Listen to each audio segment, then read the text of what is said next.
My dancing has always been more than being on stage. It is my life. It has saved me from what is considered to be norm in so many societies. My name is Namaseb, and this is Bridge Over Troubled Water.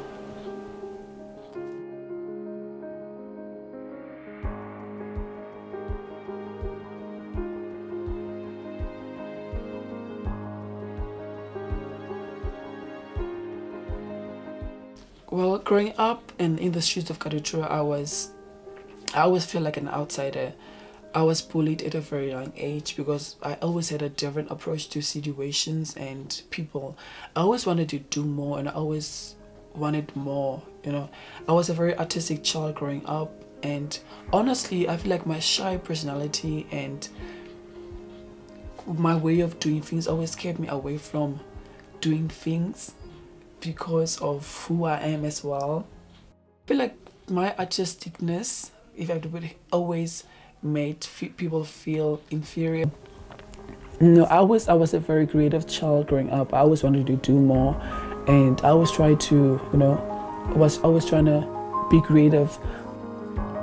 Plus, like, I had a very shy personality growing up, and I felt like it always kept me away from doing what I always wanted to do, or things that I wanted to do artistically.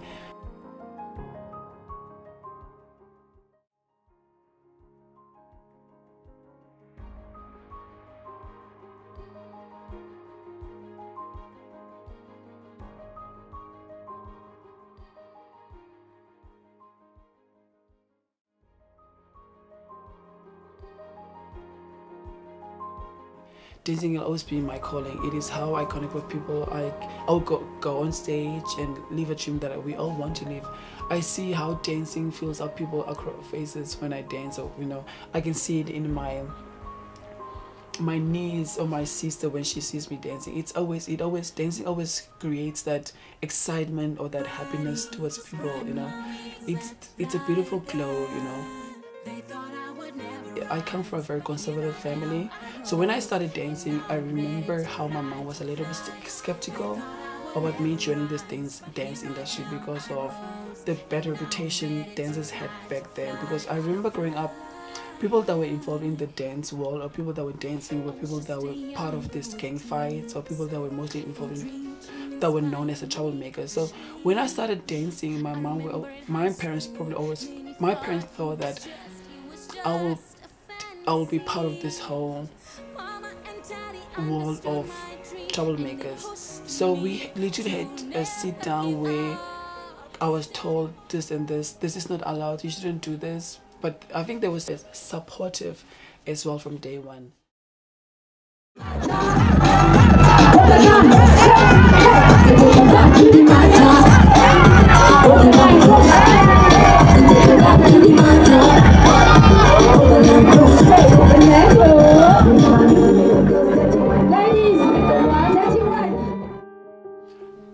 My everyday schedule usually revolves around dancing. If I'm not performing for a gig or on stage, it's either I'm rehearsing for a gig, or I'm either checking out dance clips on YouTube, new dance styles, or I'm trying and imitate or learn new choreo from people. I think what keeps me motivated in the industry is that anything is possible. It is all in your mind. You can achieve whatever you want if you put your mind to it, and that's something that I know, that anything that I put my mind to it becomes something creative. Literally motivates me. There are great dancers out in the world, you know, but the benefit that I have over the dancers or other dancers is that I bring the unique feel to the dance floor. I've seen so many great dancers. I've danced with so many great dancers of Namibia, and I know personally so many great dancers between my friends. But the benefit that I personally have over them is that I don't consider myself the best dancer, but I consider myself a better dancer.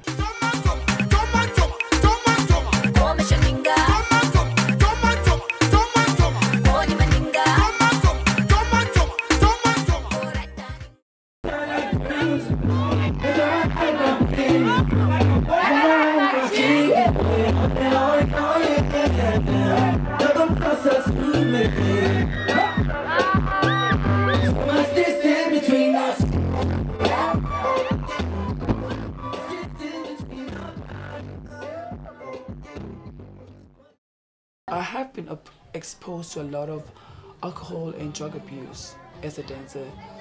You know, in this industry you need to have that group of friends that keeps you motivated. People sees you on TV and they see the glamorous side of, you know, the glamorous side of it and how beautiful it is. But please, yes, it is beautiful, but no, there's a lot of shit that happens off camera. You know, it's a roller coaster we go through. One day you're up and the next day you're down. That's why you need to have, you know, that group of friends that keeps you in that actual reality. Because when it's good, it's good, and when it's bad, it's really, really bad. So you need to have that group of friends that keeps you motivated and that keeps you in the actual reality, and that keeps you, you know, that tells you, don't do this, do this. Because in this industry you'll meet people that will literally put you in situations where you cannot come out from. So you need to have real friends, and you need to know who you can trust and who are there for their benefit as well.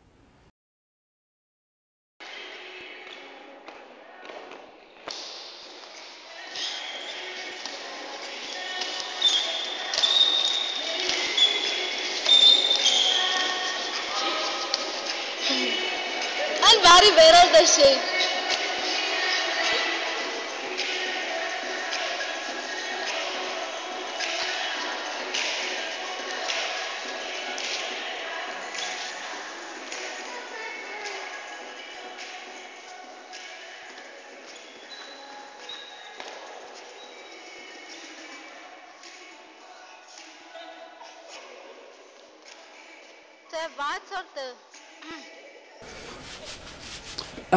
The academy, yeah, the equipment academy was my foundation. I never went to any formal training previous to this, but I was talented enough to catch movements fast. I would watch Beyonce, Janet Jackson, or Michael Jackson and imitate them exactly as they are. A choreo I would literally copy the choreo and do it exactly as they do it. There was, yeah, but I feel the academy was the place where I was able to understand my craft as a dancer. I remember when I was a very young boy and I wanted to you know, perform on big stages, and you know,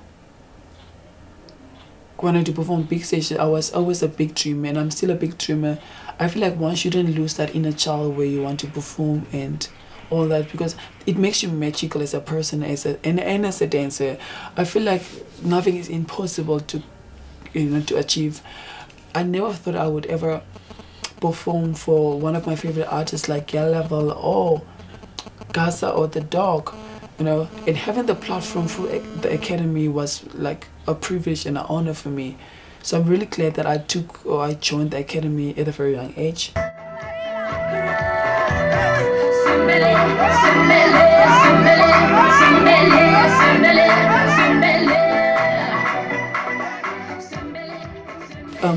The academy taught me never to lose my inner child, because that makes me who I am. It made me stand out from the crowd where everybody wants to be the same. You know, borrowed motion has no passion, therefore no power. Well, you know, I feel like the academy taught me self-love. You know, self-love is one of the many things that I learned through the academy. Staying strong as an individual because of the many incidents that happened at the academy. I feel like self-love and staying strong as an individual stands out, because I remember going to the academy and going to rehearsals and feeling unmotivated, unfulfilled, unwanted, you know. And there was a time that I wasn't myself in the academy because of what was going on in the academy, and I had to make a subconscious decision to let go of this toxic environment, you know, and start all over. There was a time that I thought that what's gonna happen with my career, you know, my career has ended and whatnot, but it allowed me, you know, to believe in myself. And you know, it was a long phase that I went through with the academy after leaving the academy. But God works in so mysterious ways, you know, because right after I left the academy, you know, I started receiving gigs and I started having more shows compared to when I was in the academy. And I'm so thankful that I left the academy with two strong individuals, mentally strong individuals, you know, that I'm able to call my friends, who motivated me and pushed me forward.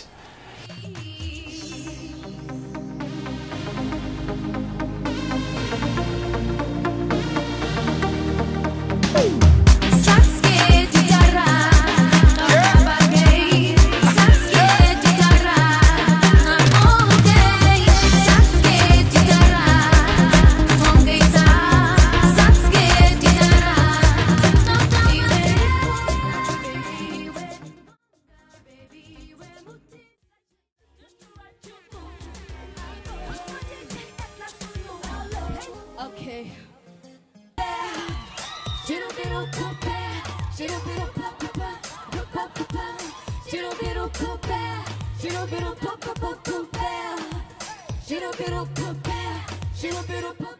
To be honest with you, I don't know why dancers are being undermined and not treated like any other dancers, because it's a business and it's the same as any other artist. But funny thing now is that the artists themselves have started to understand how important dancers are on stage, and they started to have that respect for dancers and have a better understanding of having dancers on stage, because dancers bring so much life to a stage or to a performance, you know, and it takes a lot of hard work and determination for a dancer to give his or her all on a stage. So I feel like dancers, artists have started to have that respect for dancers now compared to when I started.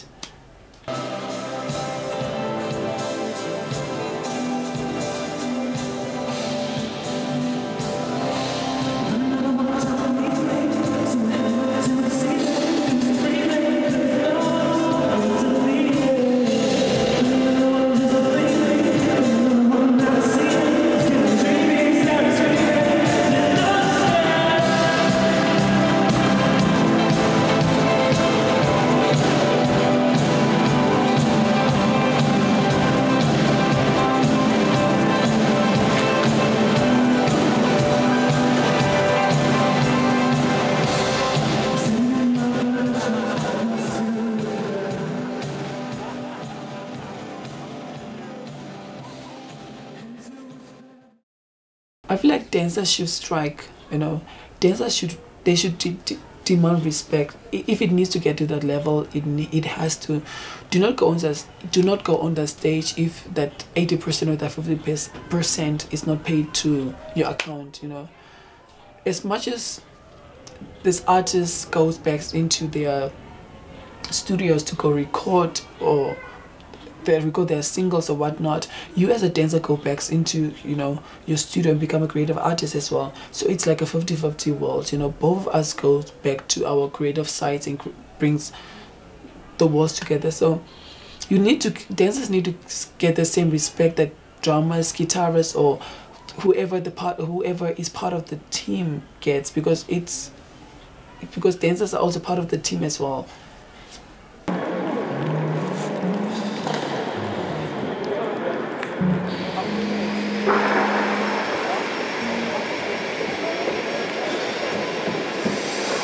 Don't wait, Michael, go. It's easy. Go, Michael. I think for me, having a team is really, really important. We all need, you know, that group of friends or a group of people, or that one person that keeps you motivated, and that push you into the right direction. But like I said earlier, it's all about self-belief, you know. If you don't believe in your talent and staying determined and believing what you are given as a dancer, I don't think you will be able to survive in this industry, you know. Because sometimes you just need to push yourself, especially in this industry where you constantly need to prove yourself as a dancer, because we constantly audition. Although we have experience and qualifications with dancing, you have to audition for roles or for performances that are just not even worth your pay rate, but you have to, you know. So you constantly need to improve yourself and believe in your talent, because we live in a world, or this industry, where you constantly need to prove yourself.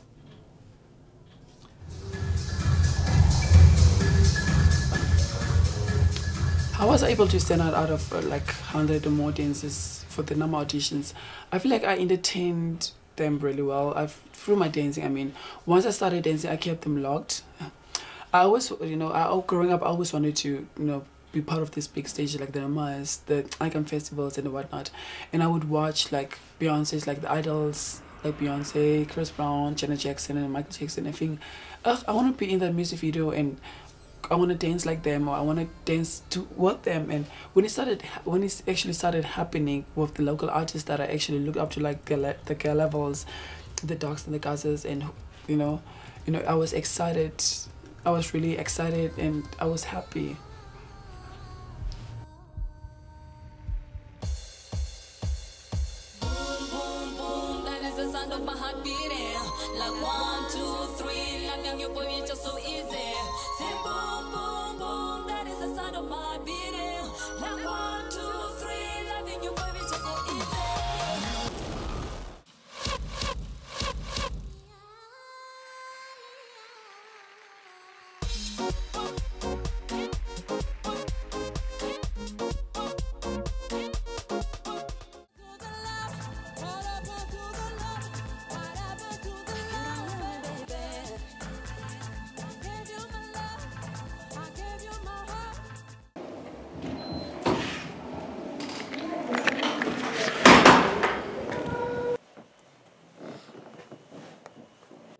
Well, I'm a very different person in real life when compared to when I'm on stage. I'm a very humble and shy person, and that's why I feel like before the show, I always need to get into that beast mode in order to get it through. Luckily, I always been blessed with great friends that always push me, that always allows me to be creative, or always allows me to be myself as well. And I've worked with so many great artists that always humbled me in so many ways.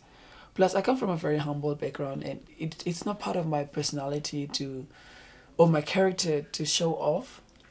So yeah, I always stay humble as possible at all times, because people see you on TV and then they think, and when they see you in reality, they think you are a little bit uptight, or you are high and mighty, or you're pushy, but that's not the case.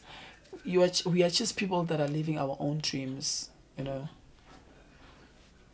the other thing that I hate about being a dancer is the moment you go to shows, or the moment you go out with friends, it always becomes a challenge or a dance off, during that whole, it always becomes like a challenge or like a dance off, and it's not fun at all. Yeah, that's one of the things that I hate about being a dancer. It always becomes a battle on, like, when you go out, it always becomes a battle between your friends and other people, and it's not fun. That's one thing that I hate about being a dancer, the attention that comes with being a dancer, that it always becomes a battle.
I personally wish I knew how toxic the entertainment world can get, and I personally wasn't ready for it.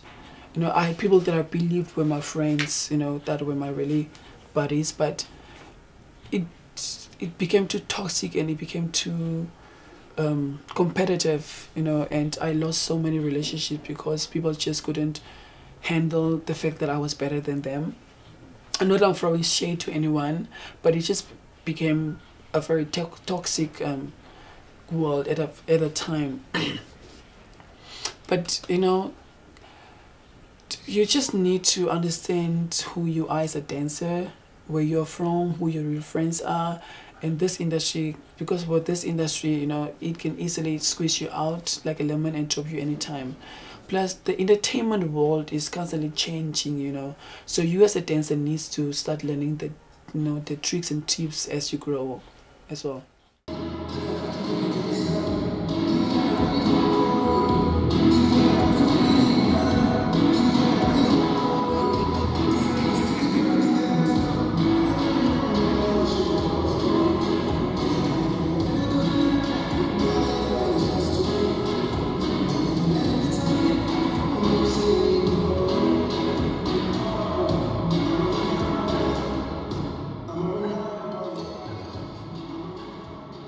I don't think age plays a really important role as a dancer.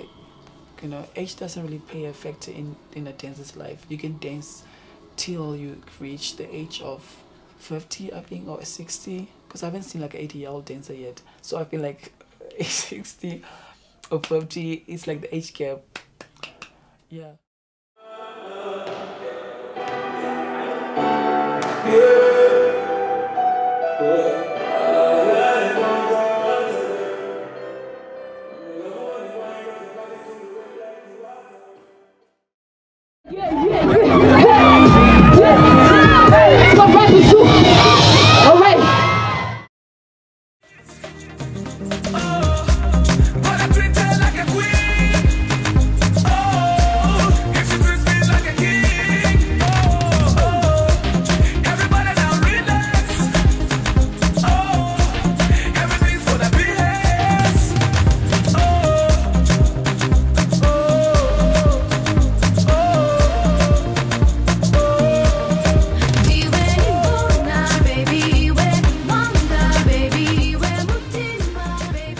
Dancers have this belief that, you know, education is not really that important, but it is important. Study and work for your money.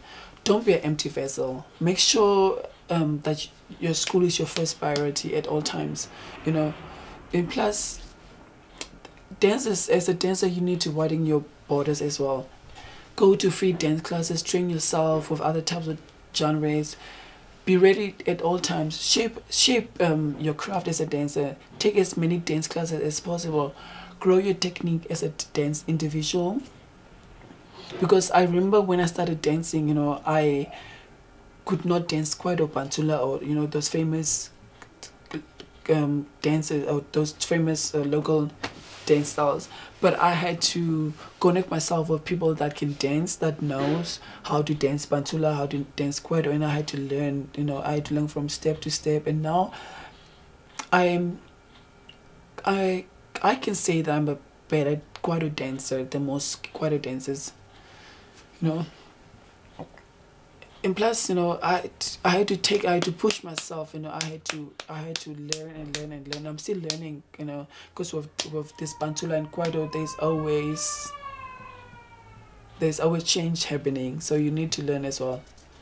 And plus, kwaito is not the only, dancers need to learn that kwaito is not the only type of dance styles in Namibia or the world. You know, lastly, as a dancer, you need to level up to a better understanding of what you can do and what you cannot do. You cannot force someone to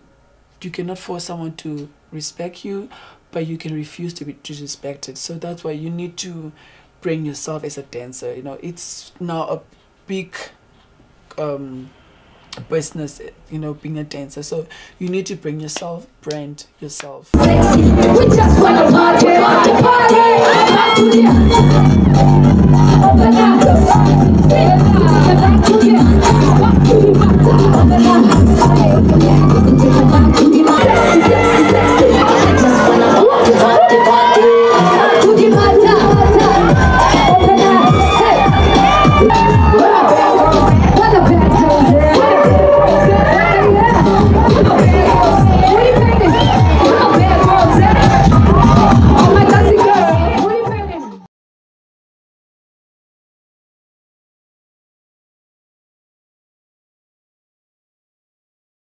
self-love, you know.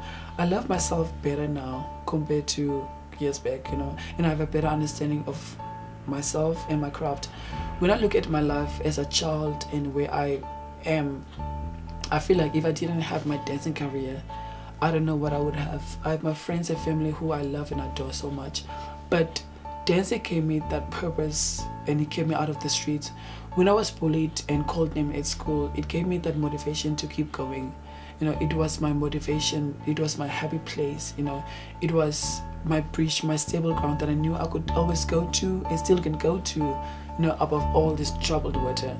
I'm resilient because I never had an easy ride as a dancer from day one. I don't complain. No, I don't wallow in the difficult times, because growing up, wallow in difficult times could get you killed.